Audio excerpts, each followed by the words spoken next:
झूठ को मिल गई कुर्सियाँ, झूठ को मिल गई कुर्सियाँ, झूठ को मिल गई कुर्सियाँ, झूठ को मिल गई कुर्सियाँ।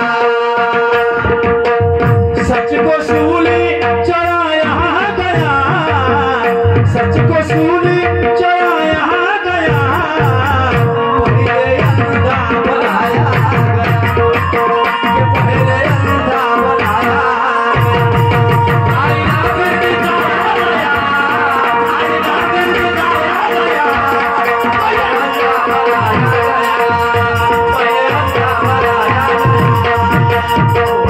छत्रपती शिवाजी महाराजांच्या चळवळीचा तुम्हाला नाद का नाही? छत्रपती शिवाजी महाराजांच्या चळवळीचा तुम्हाला नाद का नाही? शहीद भगतसिंग आणि सुभाषचंद्र बोसाची क्रांती तुम्हाला याद का नाही? आणि अशा बलिदानाच्या मायभूमीला विकणाऱ्यांना धडा शिकवण्याची तुमची अवकात का नाही?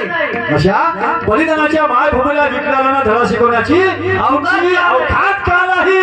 अरे सत्याचे पाय कसाल खऱ्या गोष्टीला प्रतिसाद का नाही? अरे महात्मा गांधीला म्हणत असाल तर नथुराम गोडसे मुर्दाबाद का नाही? कुठल्याही गोष्टी एका ठिकाणी राहू शकत नाही, बरोबर आहे? वाघ आणि हरिण एका ठिकाणी राहू शकते नाही ना? एका पिंजऱ्यात ठेवलं वाघ खाई नाही का त्याला, बरोबर आहे? राहू शकतात का? दोन वैरी एका ठिकाणी राहू शकत नाही, पण इथं दोनही सत्ता लागत आहेत. विचार करा तुम्ही, हो विचार करा. हो महात्मा गांधीला मानत असाल तर नथुराम गोडसे मुर्दाबाद का नाही?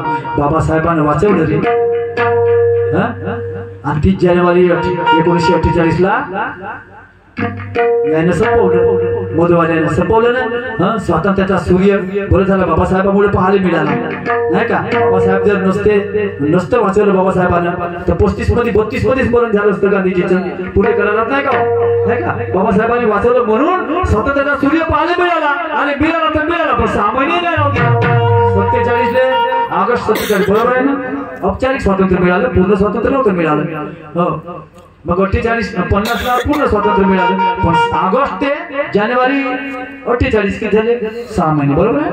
6 महिन्यामध्ये गांधींनी उडवलं. पण गुन्हा तरी सांगावं ना. गांधीजीचा काय गुन्हा होता? नोटावर गांधींचा चष्मा आहे. गांधीजींचा आपल्या नोटावर चष्मा आहे ना. आपल्या देशाचं चलन म्हणजे आपल्या देशाची गरिमा, त्यावर महात्मा गांधीचा चष्मा आहे नाही का? त्याचा अर्थ काय आहे? अजूनही काय मिनिंग आहे? काय पाहता तुम्ही? चष्मा काय तुम्हाला खाच आहे? तू कुणू कोणतं काम आहे नाही का? पण त्याचा अर्थ असा आहे, मिनिंग असा आहे की या देशाकडे पाहायचं असेल तर महात्मा गांधीच्या चष्मेतून पहा, म्हणजेच त्यांच्या नजरेतून या देशाकडे पहा. गोरगरिबांना पोटाशी धरा, प्रत्येकाला न्याय मिळाला पाहिजे अशी व्यवस्था करा नाही का? याचं नाव शासन नाही तर काय कमाल आहे. आणि म्हणून काय म्हणतो? हिंसा से दूर रखने को, हिंसा से दूर रखने को, हिंसा से दूर रखने को, हिंसा से दूर रखने को. जाति हमें बचाया गया, जाति हमें बचाया गया, पहले बढ़ाया गया, पहले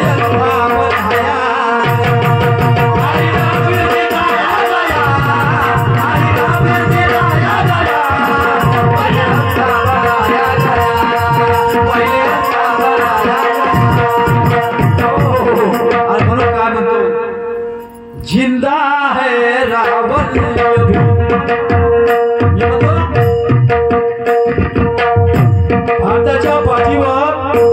भारताच्या पाठीवर जवळजवळ 90 देश आहेत. 90 रावणाला आपलं आराध्य मानलं आहे. रावणाला आपला आराध्य मानणारे 90 देश आहेत, 90 एक दोन नाही. हो, आणि रावणाची अहमियत रामाला माहिती होती. रावणाची अहमियत रामाला माहिती होती. तुझ्यासारखंच काम आहे. रावण काय त्याच्या जीवाच्या विरोधी नव्हते, राम त्याच्या नीतीचे विरोधी होते. आणि रावणासारखा विद्वानच नव्हता, जगाच्या पाठीमा नव्हता, आजही नाही आहे. हो, त्याला त्यावेळेचा बाबासाहेब म्हणला तरी चालते, एवढा विद्वान होता.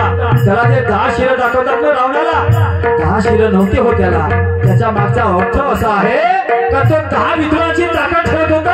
आणि हे रामचंद्र प्रभूला माहित होतं, हे रामचंद्र प्रभूला माहित होतं. ज्यावेळेस रावणाचा मृत्यू कळाला, म्हणजे मारल्या गेल्या रावणाला त्याच्या भावाच्या कपटामुळं, विभीषणाच्या कपटामुळं. त्या विभीषणाला माहित होतं रावणाचं मरण कुठं आहे म्हणून. इतिहास ठेवतो आम्ही, वाचतो, आम्ही वाचला म्हणून सांगतो. आणि आम्ही सांकेतिक सांगतो तुम्हाला. मग कोणाचा विरोध नाही मला. मी कोणाच्या देवधर्माबद्दल बोलणार नाही. मला कोणाच्या देवधर्मात कोणाच्या आराध्याबद्दल वाईट बोलायचा काही अधिकार नाही. तसंही आता आचारसंहिता आहे. मला कुणा राजकारणी बोलता येत नाही आणि कुणाच्या आदर्शाला ठेच पोहोचल, मला ठेच पोहोचल असंही मला बोलायचं नाही. कारण मी प्रबोधनकार आहे. मला प्रत्येक समाजामध्ये कार्यक्रम करावा लागतो, नाही का. असं झालं असतं राजभर तर मी करू शकतो, तुम्ही बोलवलं नसतं मला. समजा काय, कारण ओबीसी बोलवतात मला आणि एससी बोलतात, सगळ्याच प्रकारची लोक बोलवतात मला, नाही का. सत्यपाल महाराजांना सुद्धा गोळी खाऊ लागली होती. ऐकलं असेल ना तुम्ही. हो, असं आहे. म्हणून माणसानं सोचून समजून बोलायला पाहिजे. असं आहे, जिंदा है रावण